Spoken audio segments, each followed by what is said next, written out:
A nearly 12-hour sightseeing flight going between New Zealand and Antarctica ends in disaster after a quick change in plans leads to a crash in Antarctica. What was this change that redirected the plane into the slopes of Antarctica?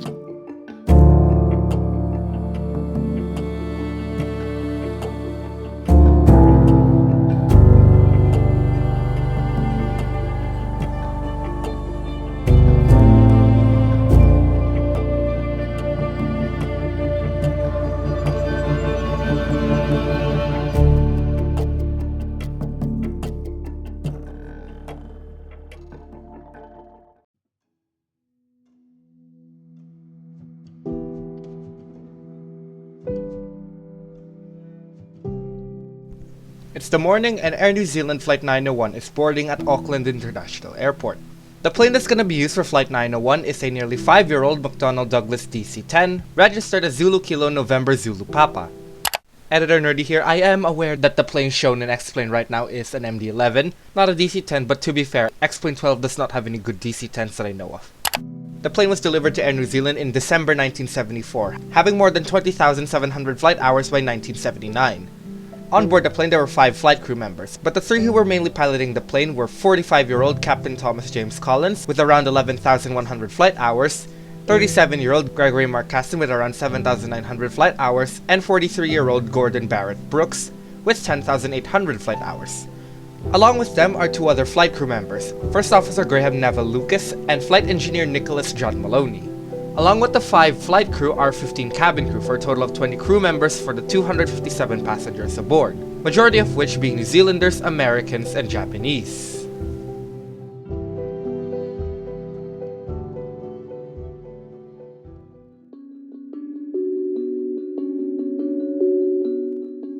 November 28, 1979. Air New Zealand Flight 901 is boarding at Auckland International Airport for a sightseeing flight to Antarctica. For a little background on the sightseeing route, during the late 1970s, airlines like Qantas and Air New Zealand were doing sightseeing flights to Antarctica. Flight 901 was one of those flights, scheduled to leave Auckland at around 8 AM before flying south, flying over the Auckland and Baleine Islands before following the coast of Antarctica towards Ross Island and Mount Erebus. It's the second tallest and southernmost active volcano in the continent before flying back north to stop over in Christchurch before returning to Auckland at around 9 PM, nearly 13 hours after they left. Flight 901 on November 28th was the last of a package of Antarctic flights offered by Air New Zealand during November 1979. They left Auckland at around 7:21 AM, flying south towards the aforementioned Auckland and Baleine Islands before trekking around Cape Hallett. 4 hours after they left Auckland, they were nearing McMurdo Sound on Ross Island. Around 40 kilometers away, they were given clearance to descend to 10,000 feet, to give the passengers a better view of the Antarctic scenery. They were told to continue visually, although there was a low overcast on Ross Island as they went down. At 12:43 PM, Scott Base, which was nearby McMurdo Station, advised Flight 901 that the nearby Wright and Taylor Valleys would be a better prospect for the sightseeing, in which the pilots asked the base to guide them over to the dry valleys. By then, Captain Collins still thought the plane was flying over McMurdo Sound, which was to the west of Ross Island. They requested to descend from 10,000 feet to 2,000 feet. Meanwhile, clouds started to cause the visibility to go down, forming a sector whiteout, making it so you couldn't tell the difference between ground and sky.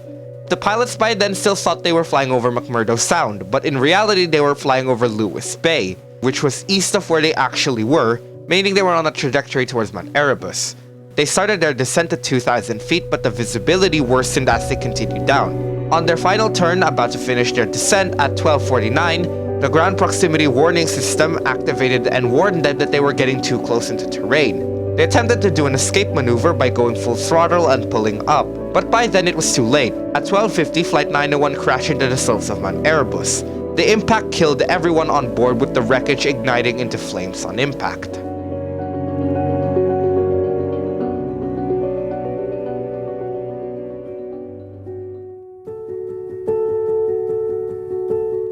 When Flight 901 impacted Mount Erebus, it resulted in an explosion and the force killed all 257 people on board. By 2 PM, the US Navy was preparing to send in a few aircraft to look for Flight 901, seeing as they hadn't been responding to any radio transmissions. The visibility was also getting better at the same time, getting to 40 kilometers by 3:43 PM. Flight 901 was due to arrive at Christchurch at 6:05 PM, and 3 hours later at 9 PM, Air New Zealand told the families and the press that the DC-10 was believed to have been lost. It took until 12:55 a.m. the next day until wreckage was found on the side of Mount Erebus. Later at 9 a.m., they sent in helicopters with search parties at the slope where the wreckage was found.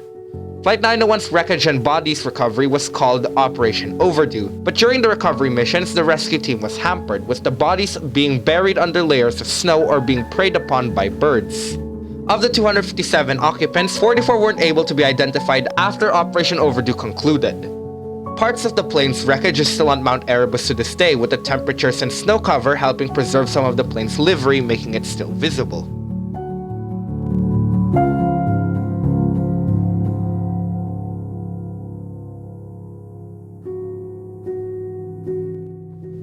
Editor Nerdy here again. This might be ultra condensed, and because of that, it might not be all the information because I have to deal with this and the complications of the cover-ups, court proceedings, and whatnot. So, yeah. Anyways, back to the chapter. Due to where the plane crashed and how well preserved its wreckage was, the plane's cockpit voice recorder and flight data recorder managed to survive intact. At first, the investigation was led by New Zealand's Chief Inspector of Air Accidents, Ron Chippendale, who in the report released on June 1980 stated that the main cause of the crash was pilot error, attributing to Captain Collins' decision to descend below the minimum altitude despite the terrible weather conditions. But when they released the, quote, official report, it was met with public outcry. So later, in response to the public outcry on the official report, New Zealand's government sent in Justice Peter Mahon to conduct an inquiry into the accident. In his report, released a year later in April 1981, instead of putting blame on the crew, Mahon said that the main cause was from Air New Zealand changing the flight coordinates a day before the flight and failing to inform about said alterations. Coming back to the days before November 28th, on November 9th, Captain Collins and First Officer Cassin, who both never flew to Antarctica before, attended the briefing on Antarctic flights and were given a copy of the flight route. Although that route had a mistype, so instead of flying over the peak of Mount Erebus, they were instead led towards McMurdo Sound, which was to the west of Mount Erebus. But this change wasn't noticed by most flights using this route. Captain Leslie Simpson, who flew the flight on November 14, 2 weeks before the flight that crashed, noticed a difference in coordinates and informed Air New Zealand about the difference. In turn, Air New Zealand updated the coordinates, but they didn't inform the flight crew about the change, which meant that on the ground computer, the route changed from where they would be taken over McMurdo Sound to one that would lead them directly into Mount Erebus. But since the flight crew weren't informed, thinking they were still flying the McMurdo Sound route, had they continued to descend to give the passengers a better view, it would have led them to crash into Mount Erebus, which is exactly what happened. Also in Mahon's report, he stated that the airline executives and senior pilots were, quote, whitewashing the inquiry, covering up evidence, and being in a, quote, orchestrated litany of lies. Mahon also said that Chippendale, who led the previous report, had a poor grasp of flying jet aircraft since he was mostly accustomed to light aircraft crashes. Mahon also stated that Chippendale missed how important the flight plan change was and the types of weather around Antarctica.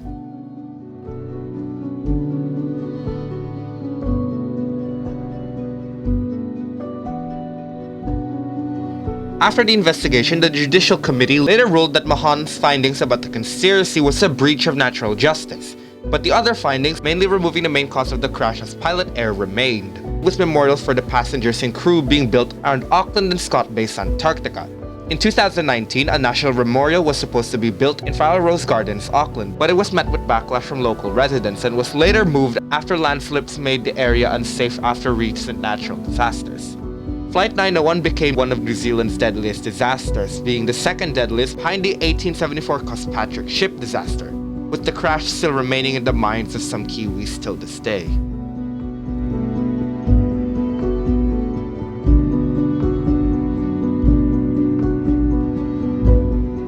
Hey guys, sorry for the wait. I was busy and also school started for me now. Anyways, the next episode might take a while because I have a different project I'm working on at the moment. You'll see it soon enough, hopefully. Anyways, that's it. Hope you enjoyed watching this, and sorry if it's a bit condensed. As I said, school started. I'm tired. Anyways, that's it. Bye!